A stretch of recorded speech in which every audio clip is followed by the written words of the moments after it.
29th. It is 7:41 somewhere in Jersey.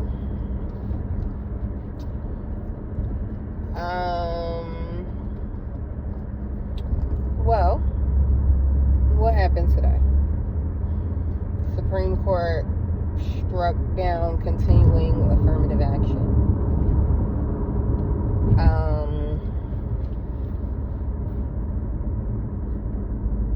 And I posted, what's next, Pell Grants?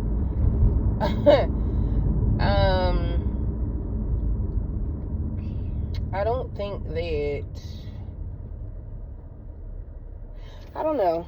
I haven't really gathered all my thoughts about this topic yet. But it's a lot.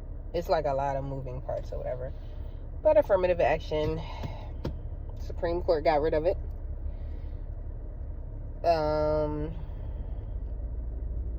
Yeah. So now we already had to work twice as hard. Now we gotta work harder than that, right?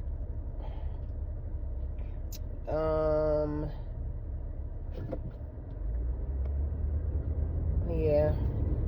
I guess I can't really talk about that topic today just because I haven't fully dissected all the particulars.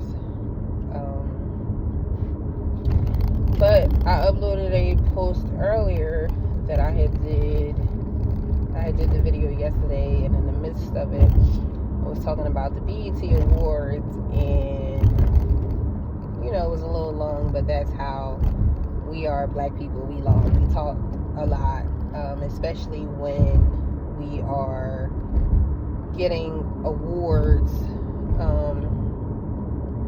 for acknowledgement, right? And I think a part of that has to do with, it's like post-traumatic slave syndrome, right? Because for all those years we were enslaved to the point that we were no longer enslaved, but just because we were free doesn't mean that we weren't enslaved. So whenever there's recognition of a black person, I think it just truly stems from all the years that we didn't get recognized. So I think that has honestly to do with it. And so I had asked, are they trying to steal black people's joy? In the way we process joy, or happiness. Which leads back to last week or the week prior, Girls High in Philadelphia, one of the graduates had got up there and did the gritty, I think that's what it's called. So she did that dance, and then they refused to give her diploma, right? And for me, I get it. You're gonna say you don't, hold your applause to the end. They always say that, but how can you expect people to hold in joy, right? Because essentially that's what it is. Our kids are graduating. We want to yell their names. Trust and believe. When I went to that graduation, that high school graduation, I yelled out my girl's kid's name.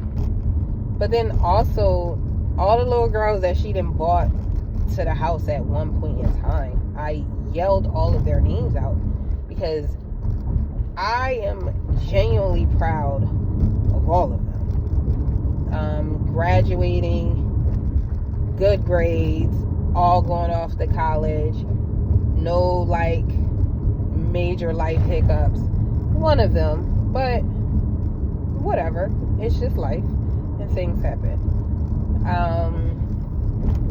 But I found myself I was one of the only people who were yelling the kids' names out, and I just don't know how can I I don't know if I can go into an event that is supposed to be a joyous occasion and be absolutely mute. I do not know if I am capable of doing that. So when I say, are they trying to steal black people's joy, it's really only black people, probably Hispanic people, people of color, minorities.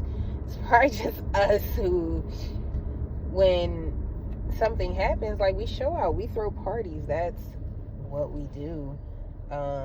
We're gonna show you that, you know, we're proud, or we're excited, we're happy.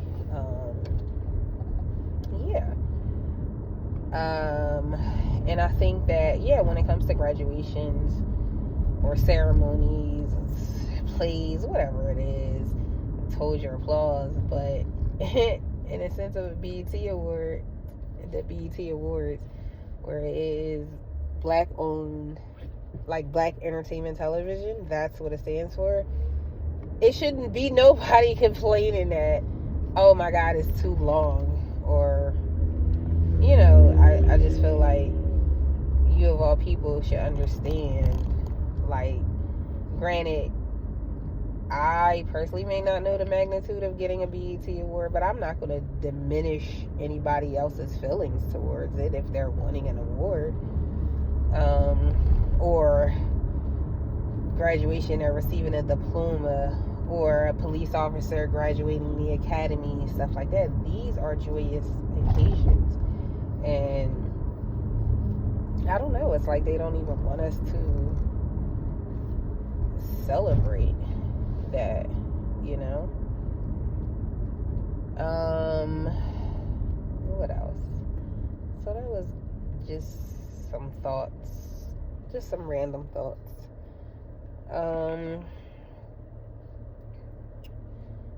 Yeah, I don't really have nothing today. I don't know.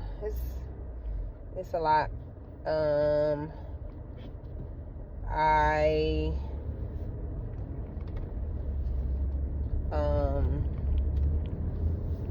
talked to my therapist, and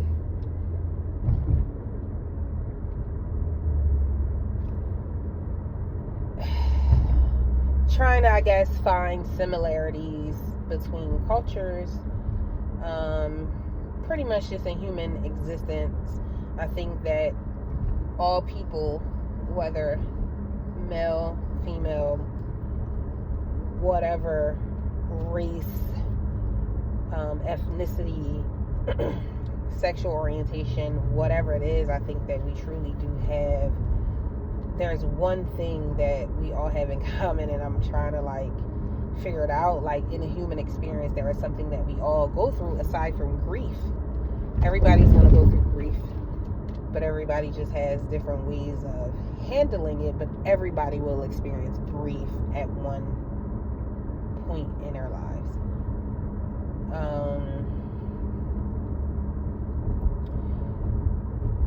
And we were talking about demonstrating love. So how does a person who was never shown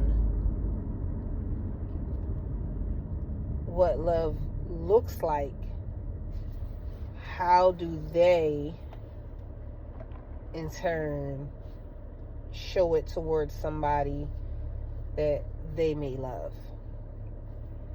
And when I say they've never been shown it, it's a difference, because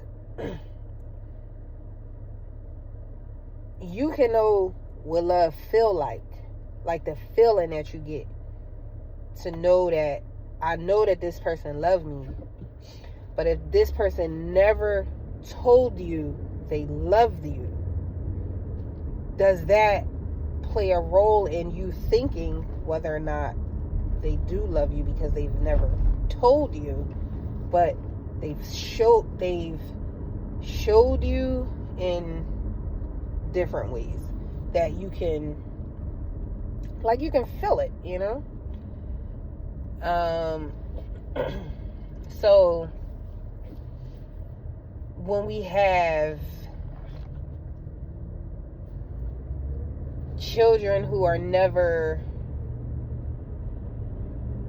told I love you, how can we expect them to in turn tell a person that they love them if they haven't heard it, you know? Or how can we expect a person to be able to show love if they've never been shown it, you know?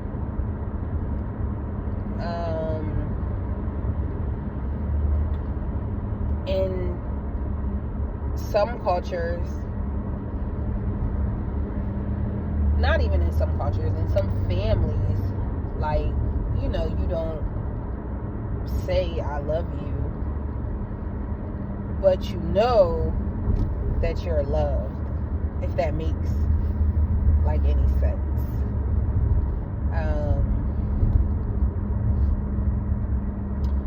I think that, so like, I look at, when I'm looking at the world in like bird's eye view, I focus,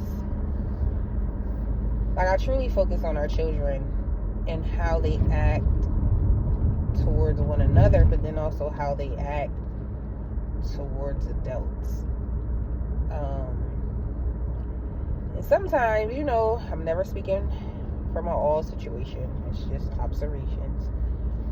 I'll keep saying it, like I always say it, that yes, there's violence and guns and all like that, but I truly believe that the root of it is love, and these children, like, they've never been shown it.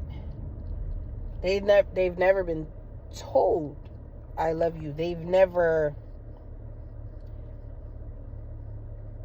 It's some who go to school and come home to an empty house. Empty house meaning not that the parents aren't around or there. It's the parents are working because we have to pay the bills. I got to make sure that food is on the table, you know.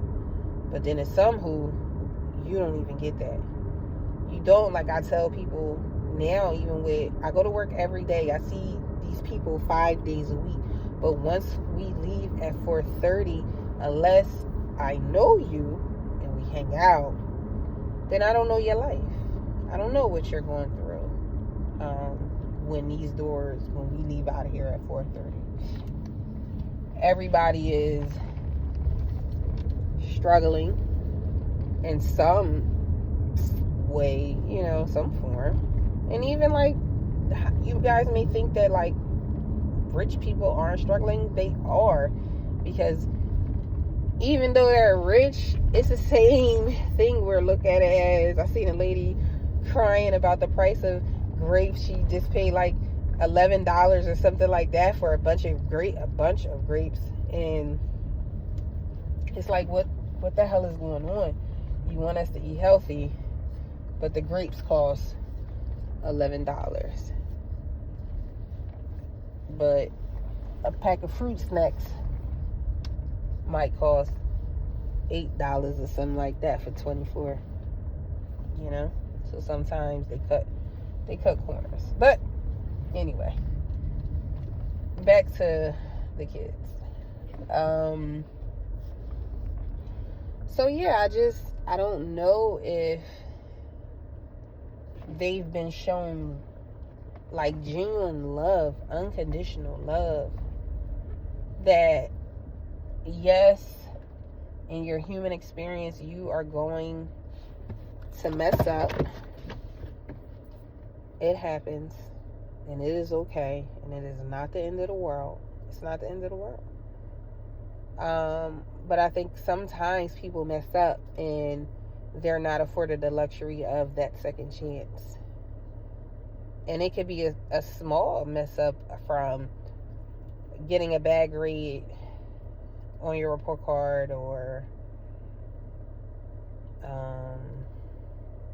in some instances, Kids get a new pair of sneakers and they want to go outside and play, and then the sneaks come back, dirty, and parent and cuss you the fuck out. But really, you was just outside playing because you a kid, and that's what you're supposed to do, right?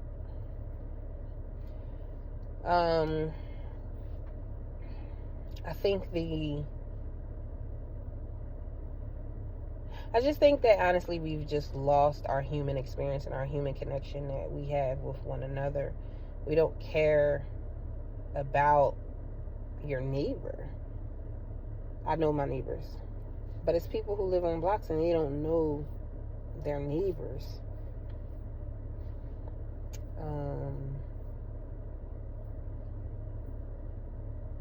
And that's wild to me. That's wild. Because there's no reason that John, age 14, out here slinging crack rock, and the parents don't care. But really, your community, your neighborhood, your block, the people on your block, they don't care, because it's no reason that at 14 you need to be doing that. You need to be going to school. You need to be playing football, playing basketball, whatever it is. You need to be being a kid. And I just don't think that our children are afforded those luxuries anymore. Not all, remember.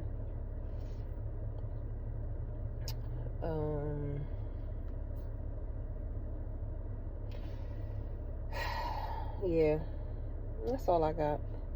I just think that we have to love on our children a little more, a little harder. And that doesn't mean beat them. But in some instances, these niggas need their ass kicked. And that's just, it is what it is. Yeah.